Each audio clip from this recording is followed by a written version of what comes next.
avant d'entrer dans le vif du sujet, avant d'entrer dans la suite du message de la semaine passée, que Christ soit formé en nous, j'avais cette parole d'encouragement ce matin. Et puis, à cause de ce que j'ai entendu, à cause de cette réalité que je comprends tellement bien en étant dans le ministère, et en plus qu'un frère ce matin a reçu une impression qu'il croit être de Dieu, que quelqu'un qui, dans l'assemblée ici ce matin, qui lutte dans ses pensées, aurait des pensées de mort, peut-être de suicide, tout ça, et probablement parce que les gens de toutes sortes de personnes également, et c'est la parole que je voulais donner, puis pour moi, ça vient confirmer, où ce que des gens se sentent comme s'ils vont se noyer dans des flots, où ce que quelqu'un me disait cette semaine, il y a tellement de choses, il y a tellement, sous pression, je me sens comme si l'eau est là, puis là, tout le temps, je me tienne comme ça. Puis j'ai reçu cette parole-là dernièrement, puis je veux vous la communiquer à tous, Ésaïe 43. « Ainsi parle maintenant l'Éternel qui t'a créé, j'ai mis en crochet, Église Fusion, parce que Dieu s'adresse à nous, celui qui t'a formé, Fusion, ne crains rien, car je te rachète, je t'appelle par ton nom, tu es à moi. » Écoutez bien ceci, si tu traverses les eaux, je serai avec toi.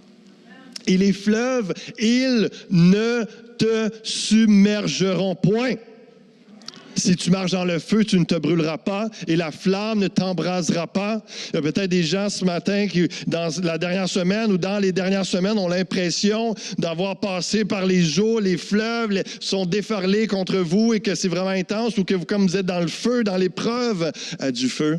Le Seigneur est en train de vous dire qu'il est là avec vous dans l'épreuve. Le Seigneur est en train de vous dire ce matin, vous encourager à dire, je le sais. Je sais par où tu pars, je sais ce que tu vis, je suis là, fais-moi confiance et crois ma promesse, ma parole, qui va faire en sorte que non, tu ne vas pas te noyer, non, tu ne vas pas brûler, non, tu ne vas pas crouler sous la pression, appuie-toi sur moi, c'est ce que Dieu est en train de nous dire. Si tu traverses les eaux, je serai avec toi. Vous savez, cette parole, j'aimerais qu'on prie ensemble avant d'entrer dans le reste du message, juste pour justement vivre et intercéder pour ceux qui passent par des situations comme ça cette semaine. Seigneur, tu es un Dieu tellement bon. On l'a chanté de différentes façons, tellement de beaux chants avec des vérités profondes, réelles. Seigneur, merci pour qui tu es, de ce Dieu présent, ce Dieu fidèle. Lorsqu'on a chanté cette prière, Notre Père, c'est parce qu'on est en train de dire que même si tu es le Dieu créateur du ciel et de la terre, tu n'es pas loin de nous. Tu es proche. Tu es notre Père. Et Seigneur, tu nous dis dans Ésaïe 43 que peu importe les circonstances, les épreuves de notre vie ou les impressions, les sentiments, comme si tout déboule, déborde et comme si on a la tête à peine, juste le nez qui sort de l'eau. Seigneur, tu es là avec nous et les eaux ne nous submergeront point. Tu as le shalom, la bénédiction, la paix, un bonheur puissant pour chacun d'entre nous. Tu as la vie et l'espérance de la vie pour chaque personne en ce lieu.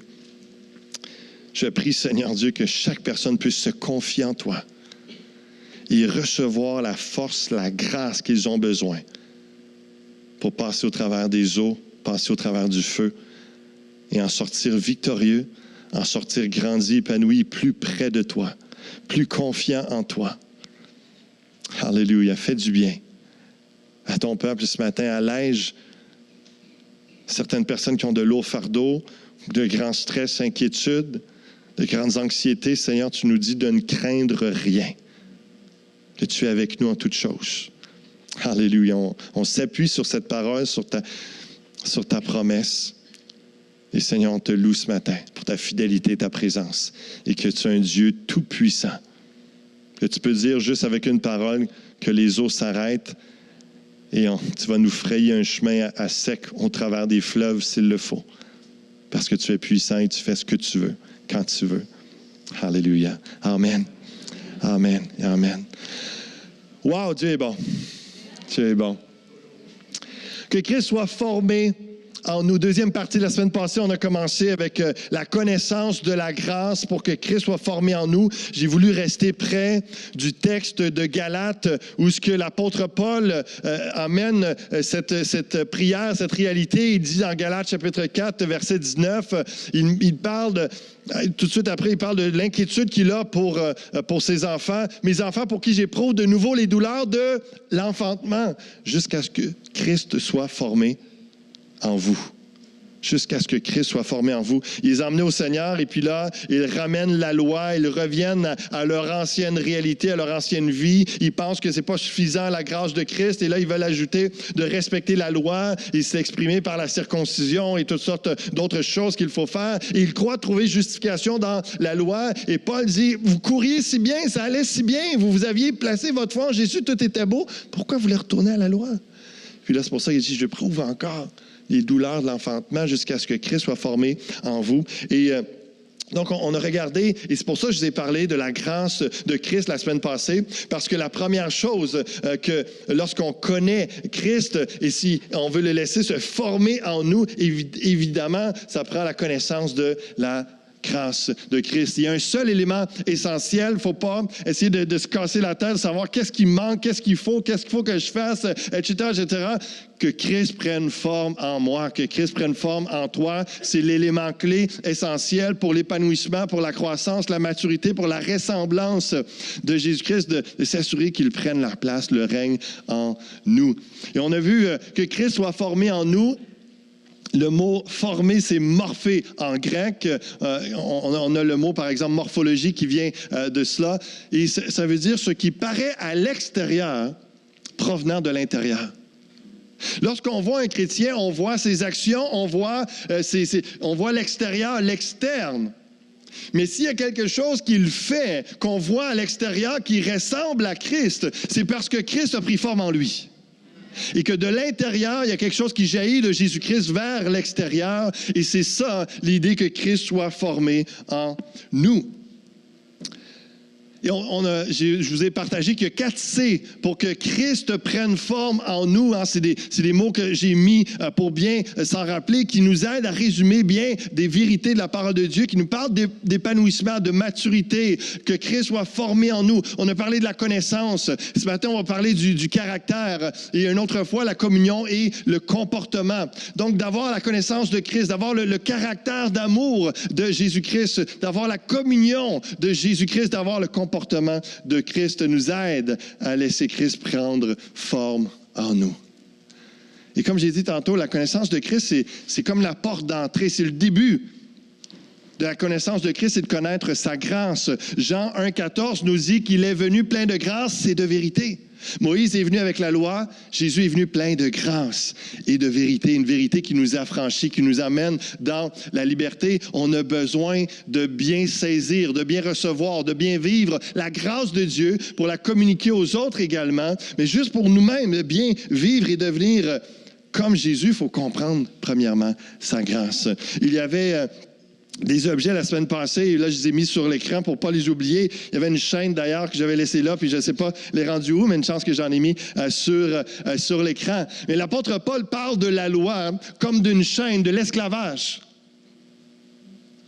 Que tu essaies que les chrétiens, les Galates à l'époque, essayaient de vivre leur chrétienté, de dire, oui, OK, Jésus a pardonné mes péchés, il m'a justifié, mais en même temps, ben là, il faut que je sois circoncis. Il faut que je fasse telle chose de la loi juive, la loi de Moïse, parce que pour être justifié. Mais la loi nous fait juste rendre compte que nous sommes pécheurs, qu'on n'arrive jamais à être parfait, qu'on n'arrive jamais à se justifier devant Dieu en essayant de faire.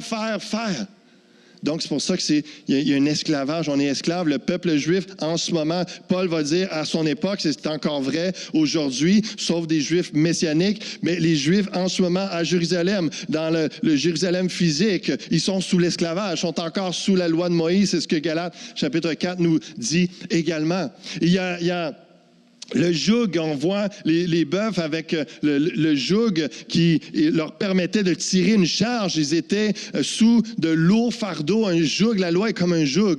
Et également, on voit un beau coup d'eau. J'en ai amené un plus moderne. Là. C'est pour la circoncision. Utilise ça. Donc, J'avais pensé apporter un prépuce, mais je l'ai perdu. Donc, je me suis dit, le couteau va faire l'affaire. Mais Paul parle de la circoncision parce que c'était le signe extérieur. C'était, tu étais juif, dès le 8e jour, tu te faisais circoncire et puis tu devenais, tu étais juif, tu faisais partie du peuple juif. Il y avait ce rituel, c'était dans la loi. Et donc, il revient et puis il dit, on va voir tantôt que Paul dit, si tu veux placer ta foi en Jésus-Christ puis tu veux ajouter quelque chose comme la circoncision, bien, ça donne quoi de croire en Jésus-Christ? Christ, il n'est pas suffisant en lui-même. On a un super beau chant qui dit justement « Christ seul nous suffit ». La loi, c'est la réalité des anciens prisonniers de longue date qui veulent retourner à leur prison. J'ai un ami avec qui j'étudie pour la maîtrise qui est pasteur et également aumônier dans une prison fédérale. Et puis, il y a beaucoup de sentenciés à vie, des lifers comme on appelle, puis des gens ils sont là pour 25, 30, 40, 50 ans. Parce que à vie, ça ne veut pas dire nécessairement à vie, c'est 25 ans et plus. Donc, la réalité, c'est que des gens qui ont été plus de 25 ans, ils sont institutionnalisés, ils sont judiciarisés, ils sont habitués, c'est leur maison, c'est leur sécurité. Lorsqu'ils sortent, il y en a gros qui préfèrent, ils vont faire un crime mineur juste pour retourner.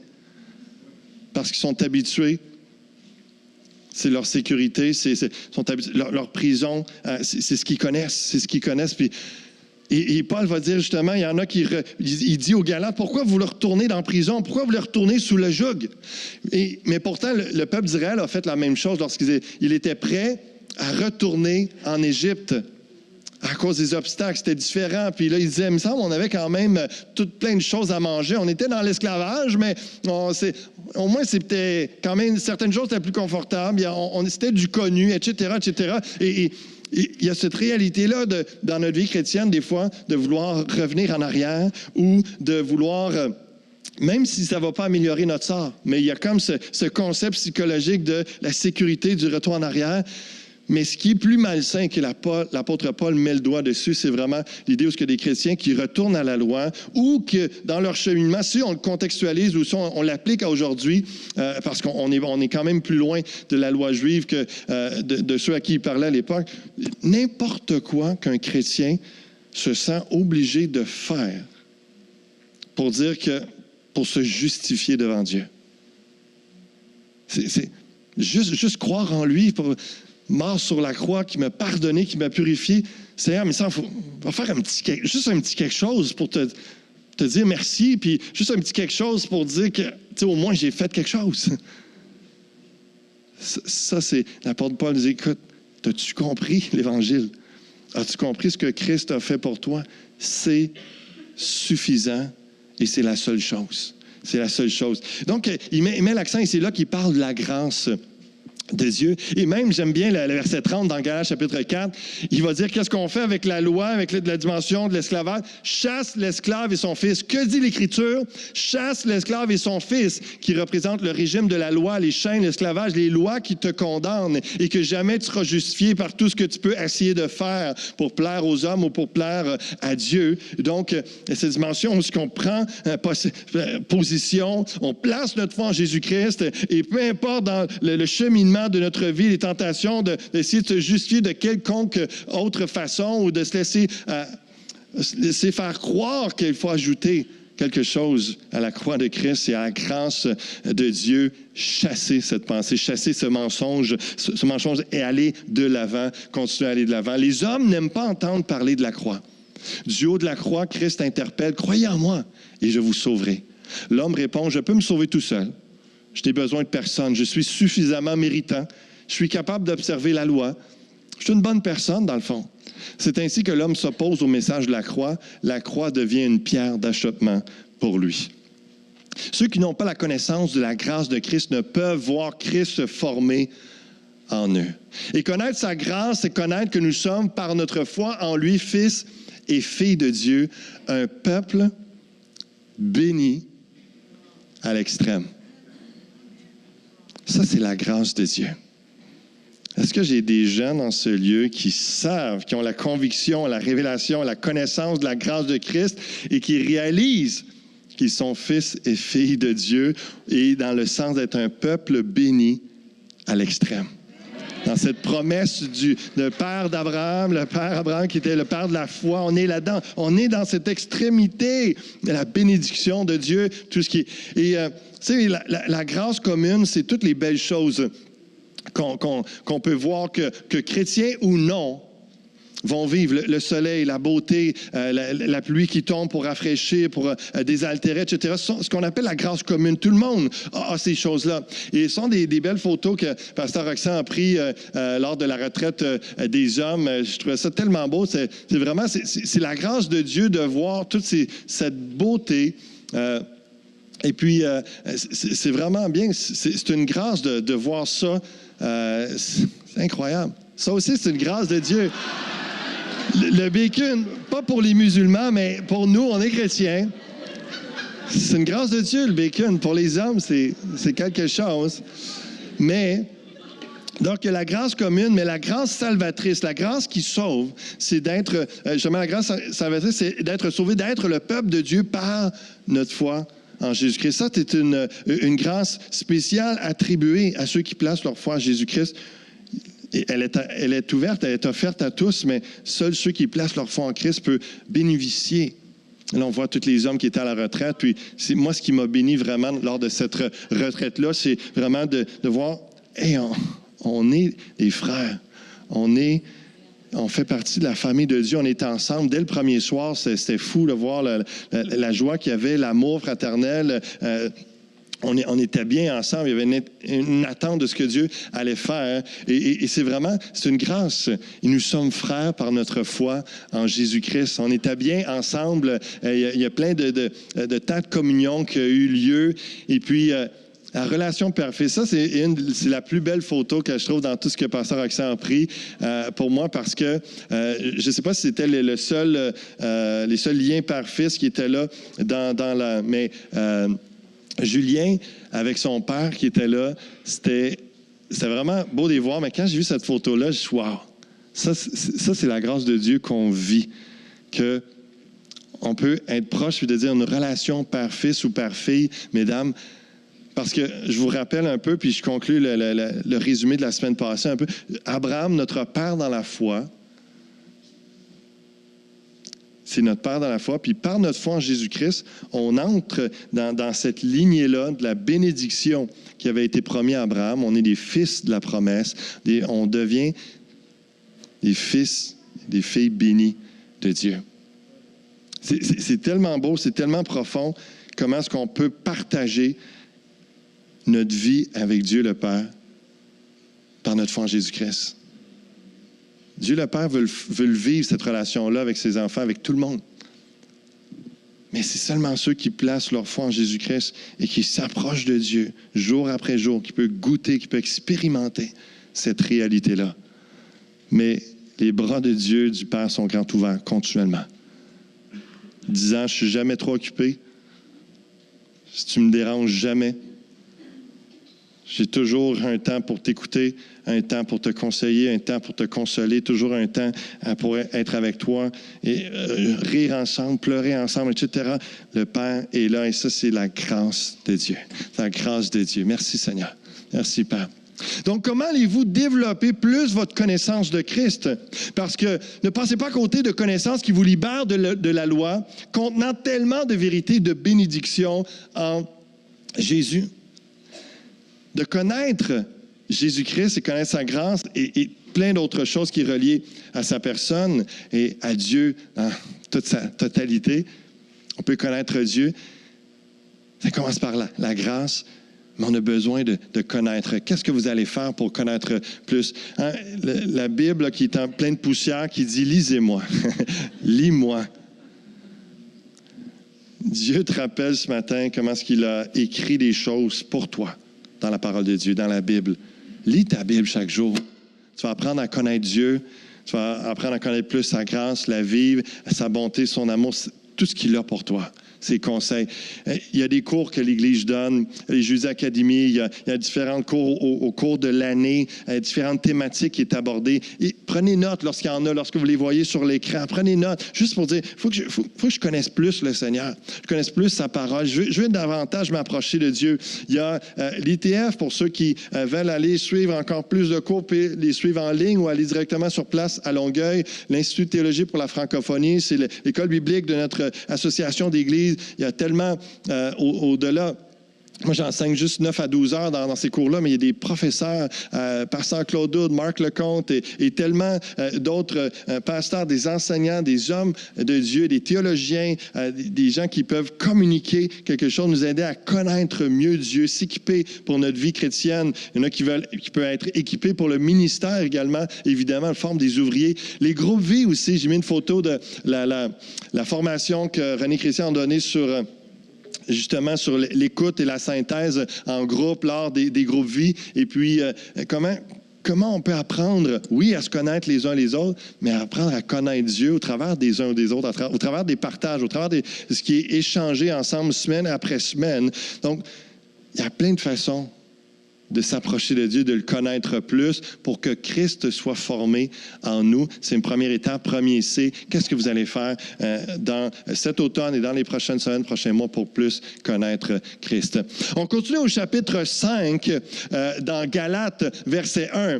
Il est vraiment intéressant. Il dit, c'est pour la liberté que Christ nous a affranchis. Demeurez donc fermes et ne vous laissez pas mettre de nouveau sous le joug de la servitude. Si vous êtes chrétien, je vais le dire en d'autres mots, si vous êtes chrétien, puis que vous savez que Jésus-Christ vous a libéré, vous a affranchi du fardeau de vos péchés, et qu'en ce moment, après quelques mois ou quelques années, vous vous sentez lié ou pas libre d'une quelconque façon, pourquoi vous êtes revenu à cet esclavage? Pourquoi vous ne retournez pas à la liberté? Pourquoi vous ne demeurez pas ferme et ne vous laissez pas mettre de nouveau sous le joug? Parce que c'est simple, c'est comme une répétition que Paul dit, mais c'est une vérité qui doit être semée pour ramener. C'est pour la liberté que Christ t'a affranchi. Ça veut dire que lorsqu'on est chrétien, on n'est pas censé marcher dans l'esclavage, dans un lien, dans un sentiment où ce qu'on est pogné, où ce qu'on n'est pas bien, on ne se sent pas libre. Donc, Christ veut t'emmener à une libération, veut t'emmener à une vraie liberté, à une vraie liberté en lui. Demeurez donc ferme et ne vous laissez pas mettre de nouveau sous le joug de la servitude. Voici moi, Paul, je vous dis que si vous vous faites circoncire, Christ ne vous servira à rien quand il ramène la notion de la loi. Et j'affirme encore une fois à tout homme qui se fait circoncire qu'il est tenu de pratiquer la loi tout entière. Pour être vraiment justifié par la loi, tu ne peux pas dire « j'en ai fait 1 sur 10, je suis correct ». Non, il faut que tu fasses les 10 commandements tout le temps parfaitement. Personne ne peut y arriver. Il y a juste Christ qui est venu accomplir ça. Et c'est pour ça que c'est en lui seulement qu'on peut placer notre foi, être justifié et être libre réellement seulement en lui, en Jésus-Christ. Vous êtes séparés de Christ, vous tous qui cherchez la justification dans la loi. Comprenez que la loi, elle est bonne, elle est pure, elle est parfaite. Mais la loi ne sert pas à nous justifier. La loi sert à nous condamner, à dire qu'on est pécheur et nous amène à se tourner vers Dieu et à recevoir sa grâce en Jésus-Christ. Vous êtes déchus de la grâce, ceux qui cherchent la justification dans la loi. Donc, c'est direct, c'est assez clair, la pensée qui est là. Et voici où est-ce que ça nous amène. Pour nous, c'est de la foi que nous attendons par l'Esprit, l'espérance de la justice, car en Jésus-Christ, ni la circoncision, ni l'incirconcision n'ont de valeur. Je pense qu'il y a plusieurs hommes qui ont un soupir de soulagement. Là. Ouf! Je me rappelle lorsque j'avais à peu près 20 ans peut-être, je prêchais. Puis je parlais, l'apôtre Paul, dans un autre texte, par la circoncision du cœur. Et puis il y a une sœur à la fin, puis elle dit hey, « Mon neveu était là ce matin, puis lui, il n'a pas compris que tu parlais que c'était spirituel. » Il a été stressé tout le long, puis là, il se demande s'il faut qu'il aille se faire circoncire. Je dis « OK, j'ai peut-être manqué quelque chose dans ma communication. » Mais, donc, on peut, messieurs, vous pouvez vous calmer. Si vous n'avez pas besoin médicalement, vous n'avez pas besoin de circoncision du tout. en Jésus-Christ, ni un ni l'autre, ni la circoncision, ni l'incirconcision n'ont de valeur. Ça veut dire que ce n'est pas une question de mettre en pratique la loi ou pas parfaitement. C'est seulement la foi qui est agissante par l'amour. Seulement la foi qui est agissante par l'amour. Retenez ça parce que ça nous amène justement au point culminant de ce matin par rapport au caractère d'amour. Et je trouvais ça intéressant, puis juste avant de continuer dans Galates chapitre 5, je relisais plusieurs fois Galates chapitre 4 et chapitre 5, puis il y a comme des associations de mots que j'ai fait, puis c'est la première fois que je le fais de cette façon-là pour mieux saisir la pensée, puis discerner le message de ce matin également. Mais je vous donne quelques pensées, quelques associations de mots qui est là, puis pour vous dire que c'est pas des synonymes, mais ça va ensemble, et il y a tout de quoi qui se bâtit dans notre pensée, au travers de ces vérités-là. Et ça commence au début du chapitre 4 avec le mot « adoption ». Et après ça, tu as le mot « fils » qui revient à plusieurs reprises. L'esprit de son fils. « Abba, Père », on l'a chanté ce matin, qui veut dire « papa ». Après ça, fils, ça revient héritier par la grâce. Puis après ça, un peu plus loin, le texte que je vous ai lu tantôt, mes enfants, les douleurs de l'enfantement, que Christ soit formé en vous. Et c'est là qu'il parle de la loi. Qu'il y a deux fils, il y a une femme esclave, il y a une femme libre. Et un qui est venu de la femme esclave, qui est selon la chair, et l'autre femme libre en vertu de la promesse. Puis après ça, il ramène une prophétie sur « Réjouis-toi, stérile ». Celle qui avait reçu une promesse était Sarah, la femme d'Abraham, qui était celle qui avait reçu la promesse, mais elle avançait en âge et elle était stérile, elle était incapable de mettre au monde un enfant. Et puis, finalement, réjouis-toi, stérile, car les enfants de la délaissée seront plus nombreux.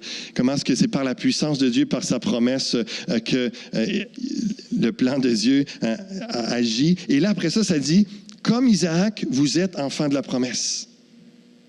Chasse l'esclave et son fils. Nous sommes enfants de la femme libre.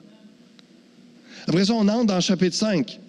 Les mots liberté, Christ, affranchi.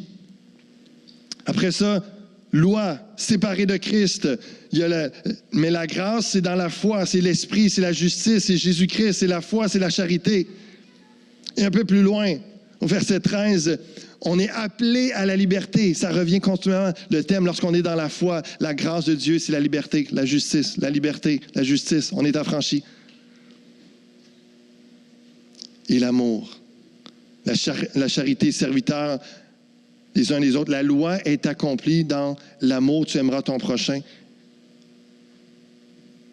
Après ça, ça parle de marcher selon l'Esprit.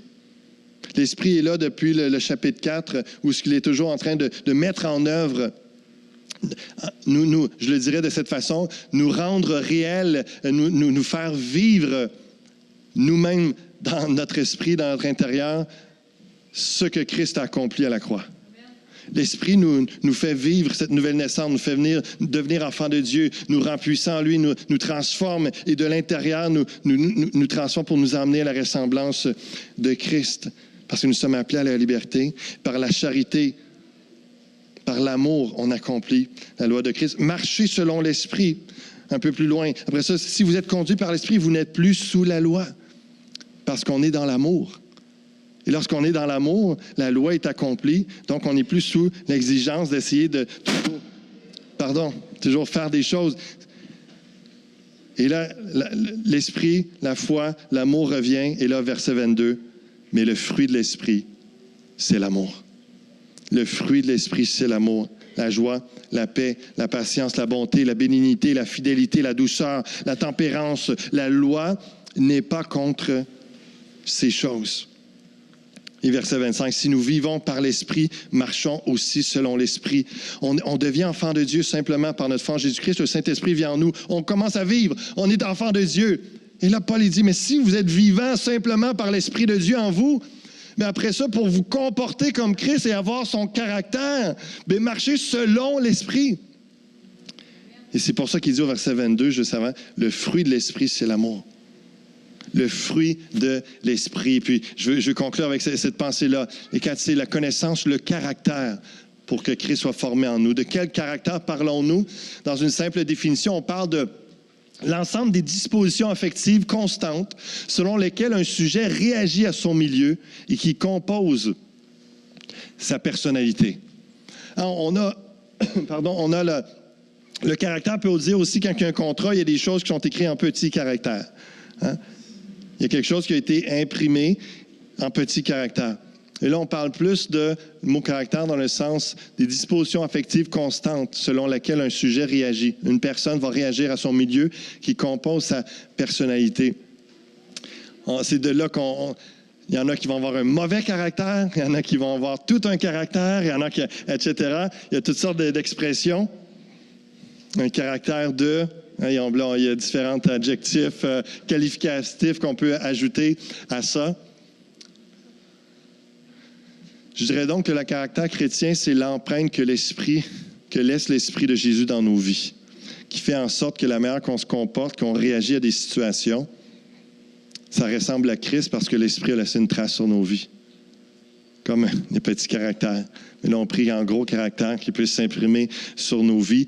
Et il y a cette pensée qui est là, d'avoir réellement notre personnalité de l'intérieur, tout ce que nous sommes, comment nous sommes bâtis, comment nous pensons, comment nous réfléchissons à l'intérieur, qui amène que nos réflexes, nos réactions et nos actions et nos paroles ont la personnalité de Christ, ont le caractère chrétien empreint de l'amour. La Bible dit évidemment ailleurs, un verset qu'on connaît très bien, c'est à l'amour que nous avons les uns pour les autres, qu'ils verront que nous sommes chrétiens. Donc, c'est cette réalité-là de l'amour qui domine. Et quand ça dit le fruit de l'esprit, c'est l'amour. Il parle d'un fruit, d'un résultat. L'œuvre que le Saint-Esprit opère dans notre vie a emmené l'amour. Et dans cet amour, toute la joie, la paix, la patience, la bonté, la bienveillance, la foi, la douceur, la maîtrise de soi va se manifester. Parce qu'on sait très bien que si on aime quelqu'un, tout le reste, on va avoir de la joie envers cette personne-là, on va être plus facilement en paix, la patience, la bonté, la bienveillance, la foi qui est la notion de fidélité aussi, on va voir un petit peu plus de détails. Quelqu'un donnait l'exemple du fruit de l'esprit comme une orange où c'est un fruit, mais il y a plein de quartiers. Quand on l'épluche, il y a plein de morceaux et il y a l'amour. Et dans l'amour, il y a toutes ces réalités-là. L'amour et tout le reste. Par opposition aux œuvres de la chair, qu'on voyait au verset 20 et 21 que Paul écrivait, on attendait ici le mot « œuvre de l'esprit », comme si ça venait en contradiction. Et les œuvres de la chair, et puis voici le fruit de l'esprit. On pensait qu'il dirait les œuvres de l'esprit, mais il donne le fruit de l'esprit. Pour montrer que ce qu'il y a d'intérieur et d'organique dans le développement de la vie nouvelle, dont la source, la racine est l'Esprit de Dieu en l'homme, et dont ses vertus chrétiennes sont les fruits. Ce mot, dans son sens figuré, est du Seigneur lui-même.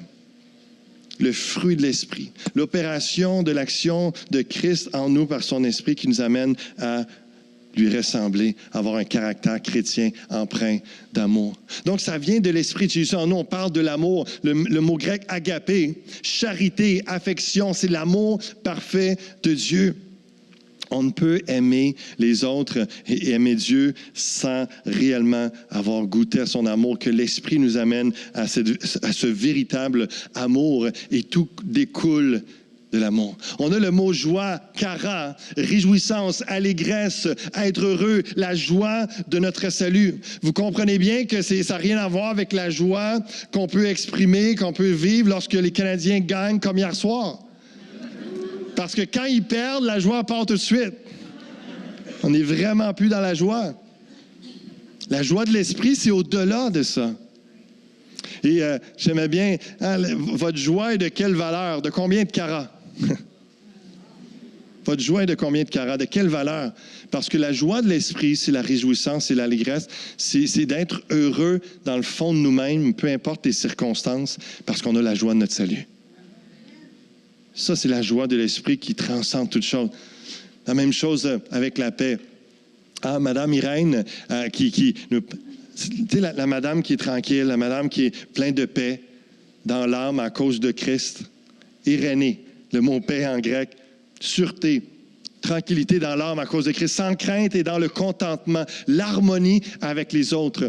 Il y a cette paix qui fait en sorte que je suis enfant de Dieu, je suis plus sous le jugement ou la condamnation de Dieu, j'ai pas à craindre Dieu, j'ai pas à craindre l'avenir, comme on l'a chanté ce matin, notre avenir est dans ses mains. Il y a une paix qui transcende toute intelligence parce que Dieu est là, Dieu est dans notre vie, on a confiance en lui, on est purifié, on est pardonné, on sait qu'on n'est pas dans le besoin de se justifier continuellement devant Dieu. On est dans son pardon, on est dans le contentement. On n'est pas en train de courir. Lorsqu'on a la paix de l'esprit, on n'est pas en train de courir toujours après autre chose. Il manque ci, il manque ça, j'aurais besoin de ça, de tel objet, de tel matériel. Peu importe, on est toujours en train de courir, il manque quelque chose. Non, parce que la paix de Christ est là, la paix de l'esprit dans notre vie, il y a un contentement. Moi, je suis en paix. Ça va. Si j'ai plus, c'est correct. Si j'ai pas plus, c'est correct. Je suis en paix. Je suis en paix. Harmonie aussi avec les autres. S'il y a une chicane, on n'est pas bien, on veut régler ça rapidement parce que l'Esprit nous pousse à la paix, nous pousse à l'harmonie, à régler les choses parce que l'unité est tellement précieuse au cœur de Dieu. La paix qui vient de l'Esprit. La patience, macrothumia, qui veut dire endurance, constance, persévérance. Combien vous avez besoin de la patience pour m'endurer? Combien vous avez besoin de la patience de l'Esprit pour endurer les frères et les sœurs, etc. Une réalité. Mais encore une fois, la patience de l'esprit, c'est au-delà de juste... oui, ça peut influencer le fait qu'on des fois des gens qui ont de la misère à attendre en file, puis etc. Mais c'est tellement au-delà de ça. La patience de l'esprit nous amène vraiment à cette endurance, cette constance dans la foi, cette persévérance dans les épreuves, toujours être patient jusqu'à la fin, jusqu'à la réalisation d'un projet, jusqu'au retour de Christ, jusqu'à ce que ça soit le temps, jusqu'à ce que ce soit fini. On persévère, on est fidèle, on est là, on endure, on est capable. C'est un peu maquereau, ça me faisait penser au poisson, le maquereau, je ne sais pas s'il y a des arêtes, mais tu sais, il y a des poissons, il y a plein d'arêtes, puis ça prend de la persévérance, ça prend pour manger ça au complet, d'enlever toutes les arêtes jusqu'à la fin. C'est ça la patience de l'esprit, c'est la notion d'endurance, constance, que l'esprit nous aide, que l'esprit nous aide. La bonté, agathosune, droiture de cœur et de vie, honorable, agréable, c'est une notion d'être bon, de cœur. L'Esprit nous amène à cette bonté. L'Esprit nous amène à ressembler à Christ où ce qui était droit de cœur, il était honorable, il était agréable de compagnie. On voit également la bienveillance. Christotes dans le grec. Bonté, intégrité, honnêteté.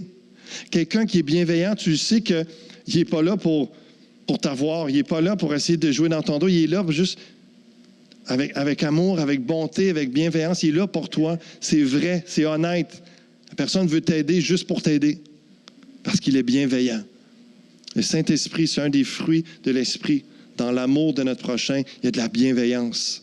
La foi, pistis, notion de fidélité, de confiance en Dieu à toute épreuve. La foi à toute épreuve, la conviction, encore une fois, l'engagement. L'engagement.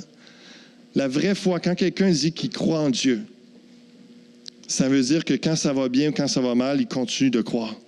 Il est encore engagé. Quand il dit à un responsable de ministère, je vais être là dimanche, il faut qu'un train lui passe sur le corps pour ne pas être là. Parce qu'il est engagé, ça fait partie de la foi. S'il entend quelque chose dans les médias qui contredit une vérité de la parole ou supposément ils sont en train de faire des recherches et puis là ils disent quelque chose qui semble contraire à une valeur chrétienne, la foi fait en sorte que, regarde, je suis convaincu, puis je vais attendre que dans 3 mois ou dans 6 mois, ils contredisent ce qu'ils viennent d'avoir trouvé parce que c'est continuellement ça. C'est ridicule sur toutes sortes de choses. L'autre fois à la radio, j'entendais sur le café, juste un exemple, comment est-ce qu'ils changent continuellement. Et puis l'animateur Paul Hood, il disait ça un peu en riant. Je sais que j'ai déjà entendu une autre version où ce que trop de café, où c'était mieux pas de café du tout. Mais là, cette étude dit que si vous buvez 3 cafés par jour, c'est bon pour la santé, etc. Donc, il y a toutes sortes de réalités, ça change. La science est très volatile. On n'est pas contre la science. En passant, il y avait un beau chant qui montrait comment est-ce que Dieu est souverain. Dieu a créé des lois, il y a la science, il y a plein de choses qui se tiennent, mais les humains dans l'interprétation, dans la connaissance, mais la foi fait en sorte que peu importe ce qu'on entend dans les médias ou à l'école des choses qui semblent ridiculiser la foi, on tient bon, il y a un engagement, il y a une conviction, parce qu'on sait, et l'Esprit nous amène à cette foi, à cette fidélité à une foi à toute épreuve. Et dans les 2 derniers, douceur, praotesse, une gentillesse, une douceur, une amabilité. Le Saint-Esprit qui agit dans le profond de notre cœur, et ce qui ressort, ce qui transparaît, c'est la gentillesse. L'amabilité, encore une fois, tout ce qui découle de l'amour d'un frère ou d'une sœur, qui amène quelque chose de doux envers quelqu'un, dans nos paroles, dans nos gestes, dans notre présence même. Maîtrise de soi, ekratéa, contrôle de soi, vertu de ceux qui sont maîtres de leurs désirs et de leurs passions. En particulier des appétits des sens, c'est l'empire sur soi-même, la modération. Ça, c'est la maîtrise de soi que l'Esprit peut nous emmener pour que Christ soit formé en nous, qu'il y ait un caractère d'amour dans notre vie. Held va dire, mettons d'abord les choses au clair. Le fruit de l'Esprit est différent des dons de l'Esprit. Ceux-ci sont accordés à différents chrétiens à des moments choisis par Dieu, selon la volonté du Saint-Esprit. On voit ça dans 1 Corinthiens chapitre 12 et versets 7 à 11, entre autres. Mais le fruit de l'Esprit doit être porté par tous les chrétiens, de tous les temps, en tout temps. Donc, on a 2 choix. Soit dire, j'ai de l'ouvrage. De prendre ça comme sur nos épaules. De dire, il faut que je m'améliore. Il faut que je fasse plus d'efforts. Il faut que j'essaye de me maîtriser. Il faut que j'essaye d'être plus patient à l'épicerie, etc. Ou, qui en bout de ligne, la version numéro 1, la première réponse, pas mauvaise en soi, mais c'est pas ça qui va faire en sorte que vous allez avoir un caractère empreint de l'amour de Dieu. C'est la deuxième version. D'arriver humblement devant Dieu, de reconnaître votre faiblesse, votre incapacité et au besoin que le Saint-Esprit fasse cette œuvre dans votre cœur. De dire, Seigneur, je veux avoir un caractère empreint d'amour. Je veux te ressembler, Jésus. J'ai invité peut-être juste le pianiste pour terminer, juste Jonathan, s'il vous plaît, au piano. Puis je vais conclure avec vous en prière. Puis j'aimerais qu'on puisse juste se tourner vers lui et en quelques minutes conclure en ce sens par rapport à ce que Dieu nous dit. Donc, que Christ soit formé en nous. On a parlé de la connaissance de la grâce de Christ et que Christ soit formé en nous par le caractère d'amour de Jésus-Christ. Et je vous invite à fermer les yeux juste pour éviter toute distraction. On va aller en prière quelques instants, puis ayez cette prière dans votre cœur. Peut-être c'est un des fruits de l'Esprit, un des traits que j'ai mentionné qui vous frappe plus, puis vous demandez au Saint-Esprit qui agisse particulièrement dans ce domaine-là.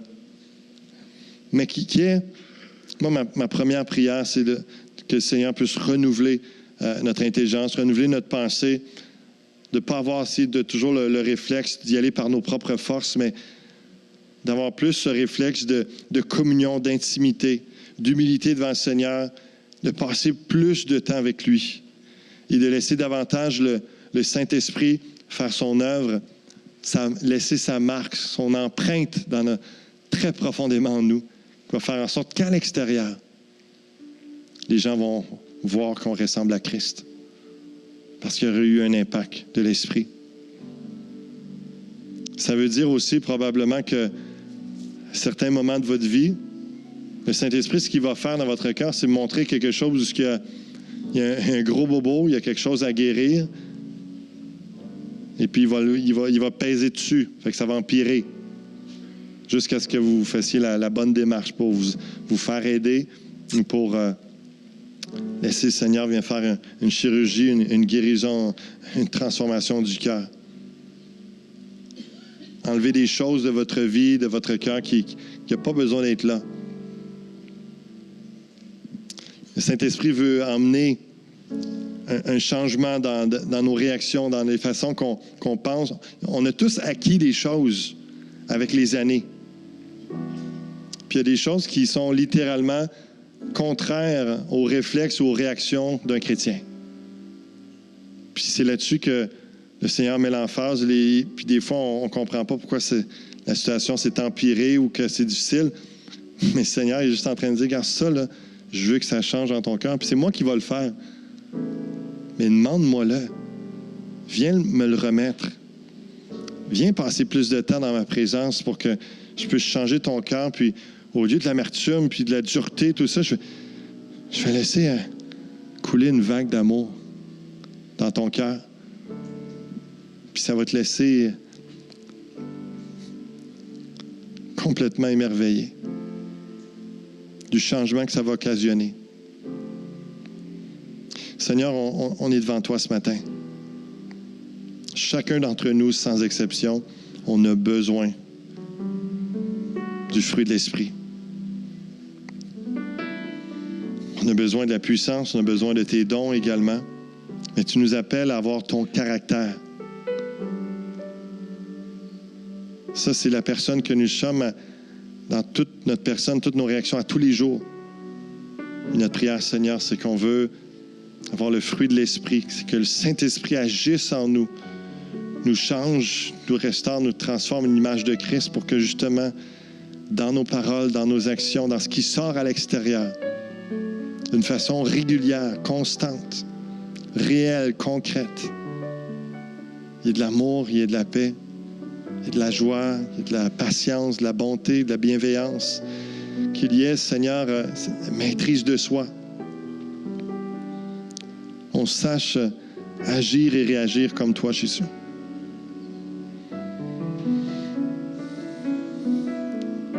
Agis par ton Esprit Saint.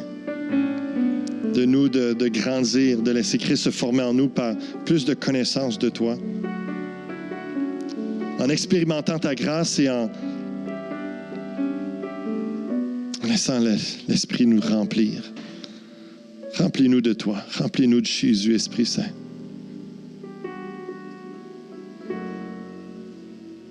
Pardonne-nous pour nos fautes, nos manquements, nos péchés. Pardonne-nous pour les œuvres de la chair.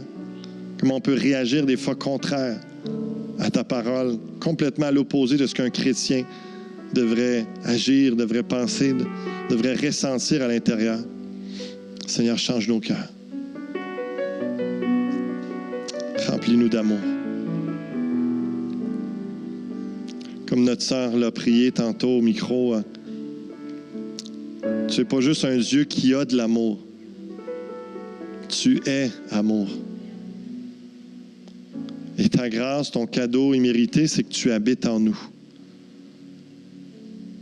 Donc, c'est possible qu'on ressente, qu'on vive, qu'on reçoive et qu'on donne de l'amour. Qu'on exprime ton amour parce que tu es en nous. Alléluia. Merci, Père.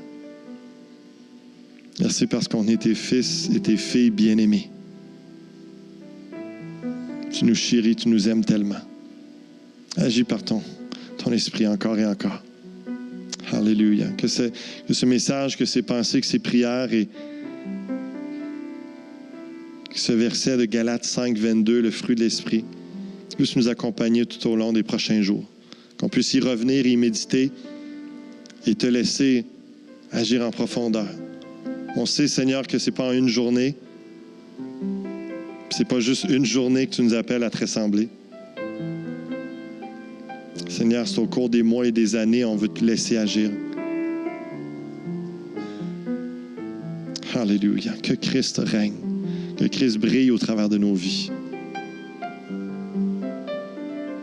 On veut avoir ton caractère empreint d'amour. Bénis ton Père, mon Dieu. Et attire-le à toi par tes cordages d'amour. Attire-le à toi. Et que nos vies t'honorent, te glorifient. Amen. Amen. Amen. Que Dieu vous bénisse abondamment. Méditons sur sa parole.